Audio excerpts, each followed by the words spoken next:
আমি বারবার বলেছি, বন্যাত্মদের জন্য যে ফেনীতে যে বন্যা হয়েছে, সেই বন্যা নোয়াখালী, ফেনী, কুমিল্লা এসব অঞ্চল যে ডুবে গিয়েছিল, তার জন্য যে আপনার যে এই ঢাকা বিশ্ববিদ্যালয়ের ক্যাম্পাসে যেসব টাকা পয়সা অর্থকড়ি আপনার সাহায্য অনুদান দিয়েছে, সারা বাংলাদেশ থেকে লোক এসে ঢাকা শহরের আপনার সারা মানুষ আপনার কোটি কোটি টাকা, হাজার হাজার কোটি টাকা যে অনুদান দিয়েছে, এই টাকা কোথায় গেল? এই টাকা অনুদান দেওয়া হয় নাই।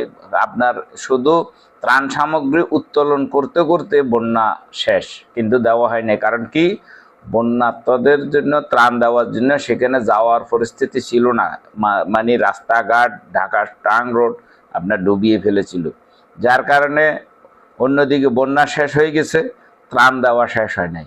এই অর্থ কোথায় গেল? এই পণ্যদ্রব্য, হাজার হাজার কোটি টাকা খালি পণ্যদ্রব্যই দেওয়া হয়েছে। আপনার এই যে সুইমিং মাঠে, বিশেষ করে ওই যে ট্রেনিং মাঠে ঢাকা বিশ্ববিদ্যালয়ের, যখন ঢাকা বিশ্ববিদ্যালয়ের টিএসসিতে কোনো মাল পণ্যদ্রব্য আটতেছে না, তখন এখানে স্থানান্তরিত করা হয়। আপনারা জানেন, এগুলো হিসাব নেন কিন্তু। আর এনসিপি কি করছে সেটা তো জানেনি।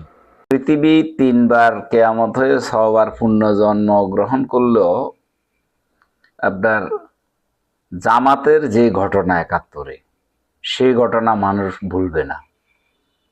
যে মানবাধিকার লঙ্ঘন করেছে জামাত, যে আচরণ করেছে জামাত 71-এ, বাংলাদেশ স্বাধীনতাকে অস্বীকার করে, বাংলাদেশের স্বাধীনতা সার্বভৌমত্বের বিরোধিতা করে যে মানবাধিকার লঙ্ঘন করছে, পৃথিবী তিনবার কেয়ামত হয়ে 6বার পুণ্য জন্মগ্রহণ করলেও আপনার জামাতের সেই ইতিহাস কেউ ভুলবে না।